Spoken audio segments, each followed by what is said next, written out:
Hi, beautiful people. Welcome, welcome. If you're new, my name is Georgia. Welcome. So let's do a recap and a review of Love and Marriage Huntsville, Season 6, Episode 14, titled Kiwah. So as you know, the last episode we left off, we had Kimmi and Kiwah talking.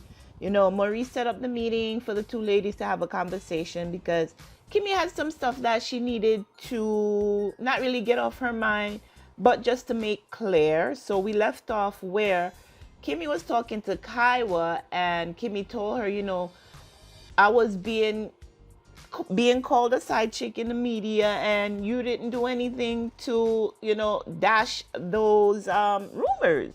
So Kiwah was like, girl, I didn't think that it was my responsibility to do that. I didn't know that you felt that way, that it was my responsibility to do that. And I don't think it is. So Kimmi doubled down and let Kiwah know, the reason why she is feeling that way and the reason why she needs to have the conversation. So Kimmi tells her, listen, with everything that's going on, with Monster and Maurice, we felt that we needed to protect Monster now and in the future because, even though he's young, when he watches, if he goes back in the media and watching the show and, watches whatever, like YouTube videos and stuff like that, she didn't want Monster to think that Kimmi was the reason why Maurice and Kiwah marriage didn't work out. So she's like, we really didn't address it because we're trying to protect Monster overall. But Kiwah, you have to also remember that I have a son as well. So she's like, I'm over here taking all these L's because I want to make sure that your son is straight in the future. So Kiwah listened to her, and I guess, she could understand. And Kiwah was like, all right, I just wanted to go on record that Kimmi was not the cause of relationship of, the breakdown of my relationship with Maurice and I, and Kimmi is not a side chick. So they left the conversation there. Kimmi was like, well, it's just a small step moving forward, but it's a step. So that's where they left the conversation. So now we have Mel and Stormi meeting for the first time since the tea party. They're having, I think they met up at a juice bar or a coffee bar or whatever. And they're just checking in with each other. And it got to the point where Stormi told Mel that, I feel that, when there is a situation, you tend to just back away and not deal with it rather than go through it. And I don't think that's cool. So Mel basically told a girl, your mama don't like me. Your mama didn't like me. I did not know she didn't like me even before she even met me. So because of that, I'm good. So Stormi was like, Mel is being passive aggressive in her opinion. And she basically said she don't need the friendship. But before she said that, Mel already said, listen, I'm good over here. You do what you got to do with your mama. And if we're not friends, we don't have to be friends. She didn't say it verbatim, but of course, that's what I took from it. So that was the meeting between Mel and Stormi at the coffee shop. They're not friends no more. They talked about the fact that Mel changed her number and didn't share it with Stormi. And Stormi didn't like that because she felt that they were friends. But in my opinion, yeah, your mama don't like me. If you and I are supposed to meet up, your mama gonna say, girl, be careful of her, watch her or whatever. So she's gonna talk negative about me all the time. So I don't need to be your friend, because if I'm supposed to be coming to family events later on down the line knowing that your mom or people in your family don't like me, how am I supposed to feel? She's like, basically, this friendship ain't worth that much to me. So Mel already told her, listen, I don't need to be your friend. And Stormi took that and turned it around and said, I'm good over here. I don't need to be her friend. So, all right. That was that scene.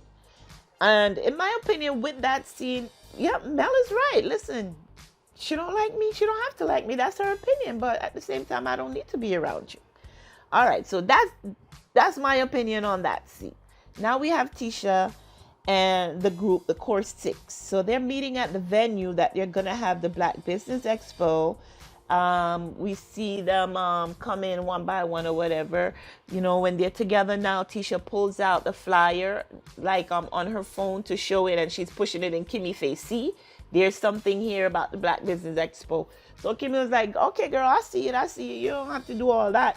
But she's like, I feel it necessary that I need to do that.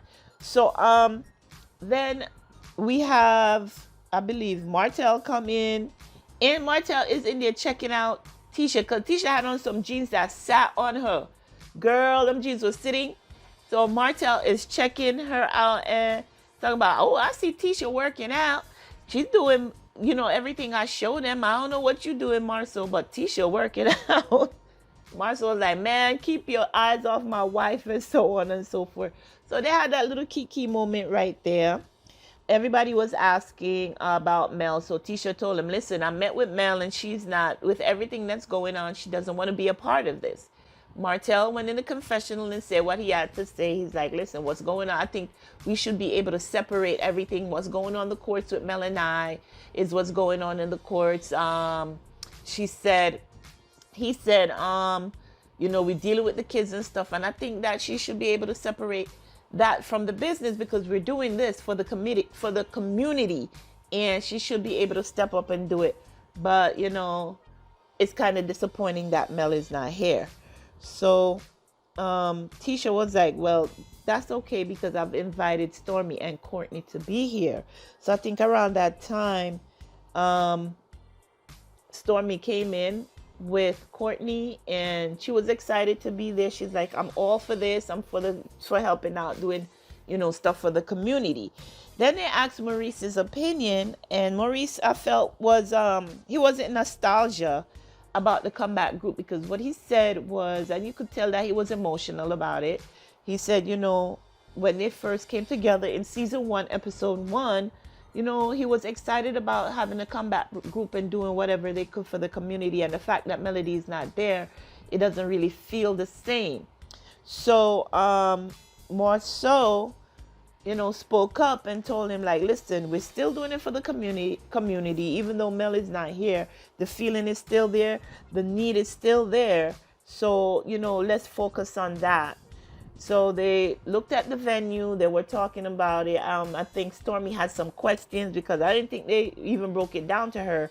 So she was asking, is this going to be for the general public, or is this for business owners? So they let her know that it's for business owners. Of course, they're going to have people come in, but this is mostly for business owners to showcase their business and also get some tips on how to better manage their business, and just overall just have a better business. So that's how they left it. Everyone left feeling pretty good about the event space, and you know, having to come back together at a later date.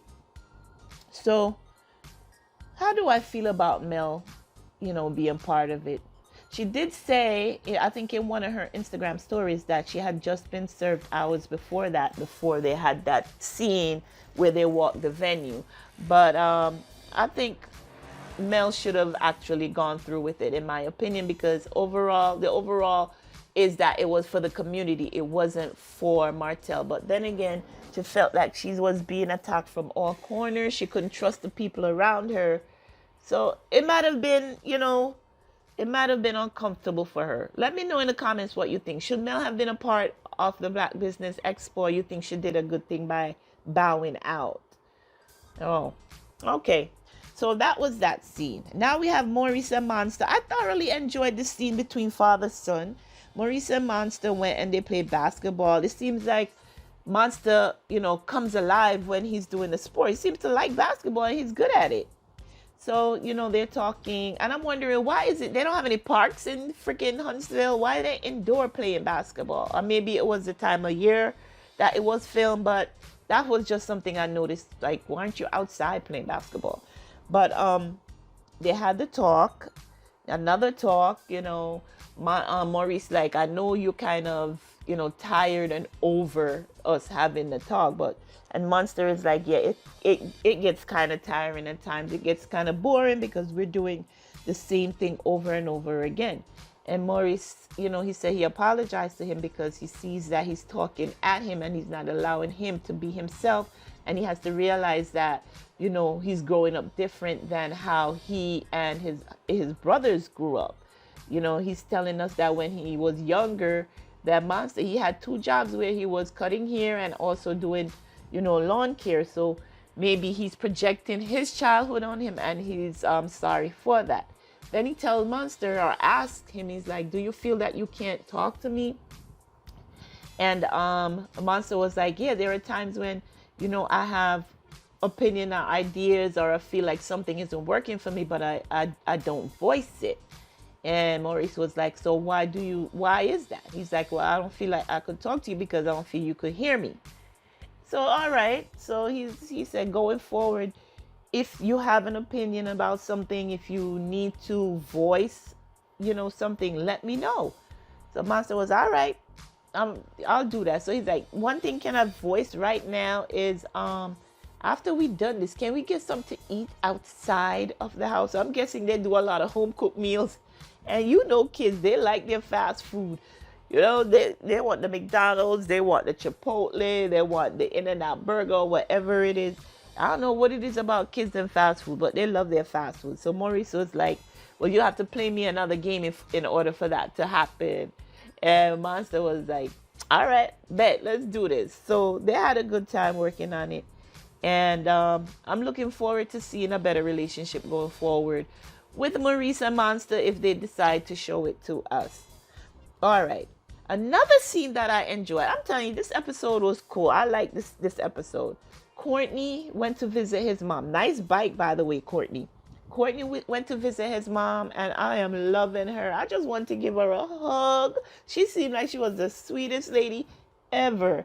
So they're talking, and she's asking about the business. She's asking about, the baby and stuff, and Stormi wanting to have another baby. They spoke about, Courtney saying that he's not really ready to have another child right now. And he tells his mother why. He's like, Stormi had a difficult pregnancy and I don't want to be a single dad because her pregnancy was so difficult. And he was like, his mom was like, well, I was a single mom. It was really hard. And, but I did what I had to do. Courtney also brought up the fact that his dad wasn't there and he really missed his dad. He said when he was playing, basketball and stuff, and you see other kids with their fathers, it made him feel a way that his dad wasn't around and that his dad missed out on everything. His mom empathized with him and like, yeah, he did miss out on a lot and that's his loss. But, I had to do what I had to do for my children. And she's like, so is that the reason why you don't want to have any more kids? Because you feel that, you're not going to be able to give them your attention and stuff. He's like, that's partially it. But then again, like I said, I don't want to be a single dad being that Stormi had such a difficult pregnancy. Well, mom said, you got to talk to her about that because now you're negating her feelings. You're not even addressing her feelings regarding, you're just like, no. And that's it. And she's like, that's not right. You have to be able to talk to your wife about stuff. And she's like, if you guys do decide to have more children, don't have them far apart. Make sure your siblings are close together so that they could be there for each other because they could lean on each other. So that was some great advice that mom gave to Courtney. And, I think that we see a scene, like a preview to a scene where Courtney's actually talking to Stormi about it. All right. Now we are at the Black Business Expo, the day off. We see Stormi setting up. She's talking to her sister and she's telling her how stressed out she is because they have a large order going out today from the warehouse. She left Courtney in charge and she needs to make sure that they make that deadline, because if not, then I believe they could get fined or something like that. But she's like, she's worried about it. Her assistant tell you, listen, Courtney is perfectly capable of getting things done and he will get to where it needs to be on time, so don't worry about it. Now we see Tisha comes in with her, I guess, business partner, and they're talking about the space. The partner's telling her that now at the last minute, like a ton of people wanted to be involved. She got a lot of phone calls overnight, and she was just telling everybody yes. And at this point, they have 25 vendors, and most of them are going to be on table setup. So Tisha tells her that, you should have told some of them no. That way next year when we do it, they'll want to be the first ones in. And we see Stormi setting up, like I said, and Stormi has taken over a whole entire corner of the event space. She has the luxury couches set up. She has a backdrop. She has balloons. She has mats on the floor, step and repeat. She got it all. Like she said, taking up a whole space. And Tisha in the confessional said, 3 or 4 more vendors could have fit in this corner. And to Stormi's point, she's like, I didn't get a dimension as far as, how much space I could take. And I didn't know it was a table setup. So Stormi's like, basically, girl, I ain't moving. I mean, she got even stanchions set up where she have the racks where she's putting her products on. She was taking over the space. You wanted me to be a part of this? I'm going to be a part of this. That's how Stormi, she came out grand. So now we have Marcel come in. He comes in late and come in hot. Like Tisha said, he came in on 10. I think he came in on 100. He comes in with directions like, okay, why we have 2 projectors and only 1 screen? Why is it that this is over here, this is over here? Tisha's looking at him like, dude, you just walk in here, all you're doing is complaining, criticizing. And, he's like, well, it's best that I do it. So, okay, they go back and forth for a little while. And then he says to Tisha, did Stormi pay her $100? And I'm like, $100? What $100? So Tisha goes in and she's like, well, Marcel, we didn't tell them they had to pay money. We asked for a donation. So it is optional if they want to pay money. He's like, nah, she got to pay $100. He's like, go over there and tell her she got to pay $100. And she was had me laughing. That whole scene had me cracking up. He's like, go over there and tell her she got to give her $100. Tisha was like, nah, you do it. I ain't doing that because that's not something we agreed on. So he's like, all right, who I need to talk to? She's like, go talk to anybody over there you want to. So he goes over, he's like, hey, Stormi, I didn't know that was you, girl. She's like, why? She said, because you look so young and so short or whatever. So she's like, okay, thank you. I'll take it. I'll take the compliment. Who not going to take a compliment? Then Marcel goes in, and he reminds me of that meme, like, can I get $100 till tomorrow? So Marcel is like, did you get a chance to pay the $100? Stormi's like, what $100? He's like, the $100 for this bitch. He's like, I didn't hear about the $100. You didn't tell me that when we did the walkthrough. So I know why you coming at me for $100. She's like, that's very low vibrational, especially on the day of the expo. She's like, nah, don't come at me like that. She had me laughing. Marcel could not handle Stormi. So he goes over and he calls Tisha like, T, come over here. And Tisha was like, what? He's like, well, Stormi came at me with low vibration. Like, nah, you the one who come over here with the low vibration. I'm on the stratosphere. My energy is high today. I'm way up there in the stratosphere. I'm telling you guys, that scene had me dying. So Stormi was like, let me tell you what your husband came over here and did. He's going to be asking me for $100 on the day of the thing. She's like, I ain't know nothing about that. So, yeah, that's where they were with it. So I think that's where the episode, Tisha didn't even get a chance to say nothing. It was just Stormi and Marcel going back and forth. I mean, there was some comedy element to it, but honestly, that was so fucking ghetto. That was ghetto. Why you going to come to me talking about, you got that $100 for me? $100 at an event where you have a lot of people coming and they're going to be purchasing stuff and, all that. And to Tisha's point, she's like, chocolate in a bottle didn't have to pay $100 for the event. He's like, well, chocolate in a bottle paying for mostly everything having to do with this event. So apparently they did not tell folks that, they needed $100. I mean, that's not a lot of money for, what they potentially would be earning that day. However, you need to be upfront with everything that's going on, because you're telling people that the money is optional. They're asking for a donation. So it's up to them if they want to give it. And in my opinion, if he had approached Stormi differently, maybe afterwards, I'm sure she would have given a lot more than $100. She probably would have given thousands because she was about to make money at the Black Expo. You don't come to her just before everything stopped by talking about give me $100. Wow. So that scene was interesting. So I think that's where the episode ended. I think that was wrong for Marshall to come at Stormi like that at the event. And she handled him well, I think. She's like, in the confessional, she's like, this is how y'all do business. I will never do business with y'all no more.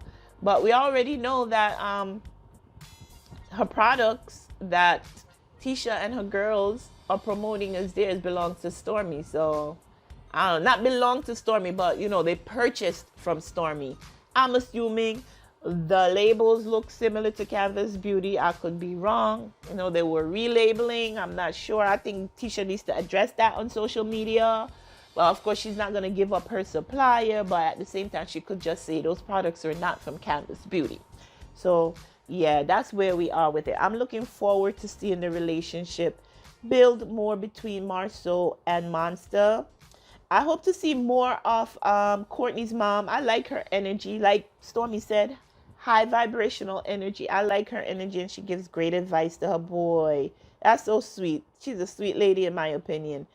And as far as not Stormi, Kimmi and Kiwah, I think moving forward they're gonna be in a better place now that it's out there on the table that Kimmi is not a side chick, or was not a side chick at the time that she was dating Maurice, that Maurice and Kiwah were not together at that time. And I think Mel and Stormi are going to circle back around. I honestly do. I hope they do. And I think that's it. The next episode, we see the actual event. We see not Marceau. We see Mel's brother. He's going to be there. And remember, he have not seen or filmed with Martell since that Halloween episode where I think they were both dressed in the same outfit as the Pharaoh. I remember that they were both dressed alike, and the guys had a kick out of that. So I think this is the first time we're gonna see Mel's brother again on screen having a conversation with Martell. From the preview, we see having a conversation with Martell about the kids.